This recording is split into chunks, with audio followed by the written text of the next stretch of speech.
আসসালামু আলাইকুম। সন্ধ্যে ৭টা বাংলাদেশ বেতার রাজশাহী স্থানীয় সংবাদ পড়ছি আজহারুল ইসলাম।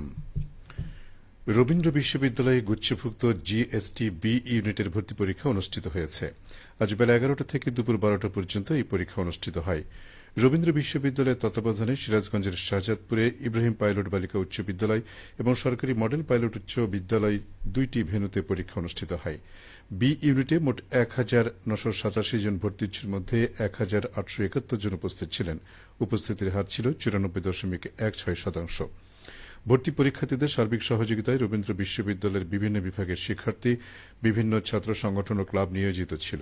এছাড়াও যেকোনো অপ্রীতিকর ঘটনা এড়াতে বিশ্ববিদ্যালয়ের প্রক্টরিয়াল টিম, পুলিশ ও আইনশৃঙ্খলা বাহিনী এবং বিশ্ববিদ্যালয়ের মেডিকেল টিম নিয়োজিত ছিল।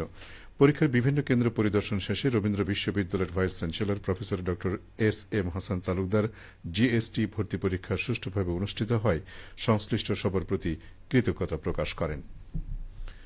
আগামী ১০ই মে অনুষ্ঠিতব্য রাজশাহী ইউনিভার্সিটি অ্যালামনাই অ্যাসোসিয়েশন রুয়া এর নির্বাচন স্থগিত করা হয়েছে।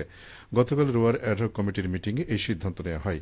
বিশ্ববিদ্যালয়ের উপ উপাচার্য প্রশাসন অধ্যাপক মোহাম্মদ মাইন উদ্দিন এ তথ্য জানিয়েছেন। তিনি বলেন, অ্যাডহক কমিটির বৈঠকের সিদ্ধান্ত অনুযায়ী আপাতত রুয়া নির্বাচন স্থগিত করা হয়েছে। উদ্ভূত পরিস্থিতিতে রুয়া নির্বাচন কমিশনার অধ্যাপক নুরুল হোসেন চৌধুরী ও অধ্যাপক হাবিবুল হক পদত্যাগ করেছেন। এদিকে নির্বাচন স্থগিতের ঘোষণায় একদল প্রাক্তন শিক্ষার্থী গতকাল সন্ধ্যায় ক্যাম্পাসে উপাচার্যের বাসভবনে ঘেরাও করে বিক্ষোভ করেন। পরে উপাচার্য অধ্যাপক সালিহ হাসান নকিব তাদের সঙ্গে কথা বলে জানান, উদ্ভূত পরিস্থিতিতে এই মুহূর্তে নির্বাচন অনুষ্ঠানের আয়োজন করা সম্ভব নয়। তিনি আশ্বস্ত করেন, শিগগিরই নির্বাচনের আয়োজন করা হবে। উল্লেখ্য, গঠনতন্ত্র না মানার অভিযোগ এনে আগেই রোয়া নির্বাচন বর্জনের ঘোষণা দিয়েছিলেন বিএনপিপন্থী প্রাক্তন শিক্ষার্থীরা।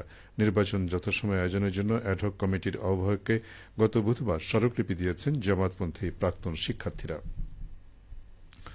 সমন্বিত প্রাথমিক বিদ্যালয়সমূহে তথ্য ব্যবস্থাপনা সিস্টেমের উৎকর্ষতা সাধনে নাটোরে একদিনের প্রশিক্ষণ কার্যক্রম শেষ হয়েছে। আজ নাটোর সদর উপজেলা পরিষদ মিলনায়তনে দিনব্যাপী এই প্রশিক্ষণ কর্মশালায় প্রধান অতিথি হিসেবে অনলাইনে সংযুক্ত ছিলেন প্রাথমিক শিক্ষা অধিদপ্তরের পরিচালক আইএমইডি মোহাম্মদ লুৎফর রহমান। প্রশিক্ষণে জেলার সকল উপজেলার উপজেলা প্রাথমিক শিক্ষা অফিসার, সহকারী প্রাথমিক শিক্ষা অফিসার, ডাটা এন্ট্রি অপারেটর বৃন্দ অংশগ্রহণ করেন। জেলা প্রাথমিক শিক্ষা অফিসার মোহাম্মদ গোলাম নবী জানান, প্রশিক্ষণের মাধ্যমে সংশ্লিষ্ট কর্মকর্তা এবং কর্মচারীবৃন্দ সমন্বিত প্রাথমিক বিদ্যালয়সমূহের তথ্য ব্যবস্থাপনা সিস্টেমের সফটওয়্যার ব্যবহার তথা সকল শিক্ষক, কর্মচারী এবং শিক্ষার্থীদের তথ্য সংযোজন করতে দক্ষতা অর্জন করতে সক্ষম হবেন। এর ফলে সারা দেশে একটি সফটওয়্যার থেকে কাঙ্ক্ষিত সকল তথ্য পাওয়া যাবে। চাঁপাইনবাবগঞ্জের বিভিন্ন উপজেলায় গতকাল বিকেলে বৃষ্টি ও কিছু এলাকায় বিচ্ছিন্নভাবে হালকা শিলাবৃষ্টি হয়েছে। জেলা জুড়ে গড়ে ২১ মিলিমিটার বৃষ্টিপাত রেকর্ড করা হয়েছে বলে জানিয়েছে কৃষি বিভাগ। বৃষ্টিতে প্রধান অর্থকরী ফসল আমের উপকার হয়েছে। বিকেলে গোমস্তাপুর উপজেলার পার্বতীপুর ইউনিয়নের আড্ডা, জিনারপুর, দীঘা ও নাচল উপজেলার নিজামপুর, রাজবাড়ী ও আমনুরা এলাকায় এই শিলাবৃষ্টি হয়েছে বলে নিশ্চিত করেছে কৃষি বিভাগ। এতে আম ও ধানের কিছু ক্ষয়ক্ষতি হয়েছে বলে জানায় স্থানীয়রা।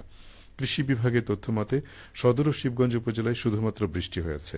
এতে প্রধান অর্থকরী ফসল আমের দ্রুত বর্ধন ও ঝরে পড়া রোধে উপকার হয়েছে বলে জানায় কৃষি সম্প্রসারণ অধিদপ্তর। চাঁপাইনবাবগঞ্জ কৃষি সম্প্রসারণ অধিদপ্তরের উপপরিচালক ড মোহাম্মদ ইয়াসিন আলী জানান, গতকাল বিকেলে ভালো বৃষ্টি হয়েছে, তবে নাচল ও গোমস্তাপুর উপজেলার কিছু এলাকায় হালকা শিলাবৃষ্টি হয়েছে। যেসব এলাকায় শিলাবৃষ্টি হয়েছে সেখানকার ধান ও আমের কিছুটা ক্ষয়ক্ষতি হয়েছে। গত কয়েকদিনের অনাবৃষ্টি ও খরার কারণে আম ঝরে পড়েছিল। এই বৃষ্টির কারণে আম ঝরে পড়া কমবে এবং দ্রুত আম বড় হবে।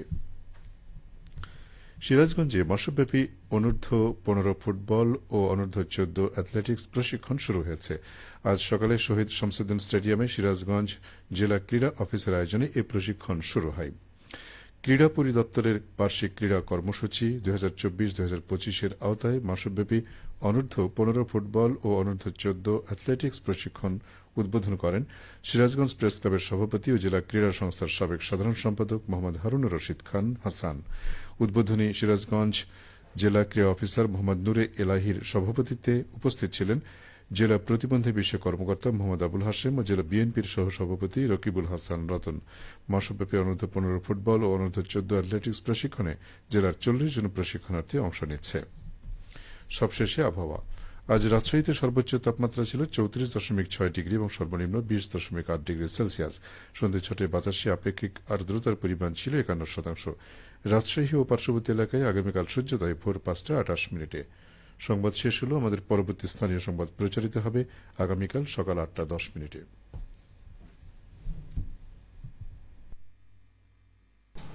বাংলাদেশ বেতার রাজশাহী। পরবর্তী অনুষ্ঠান ঢাকা থেকে রিলে করা হচ্ছে। রাঙ্গামাটি, ঠাকুরগাঁও, কুমিল্লা, গোপালগঞ্জ ও ময়মনসিংহ কেন্দ্র থেকে।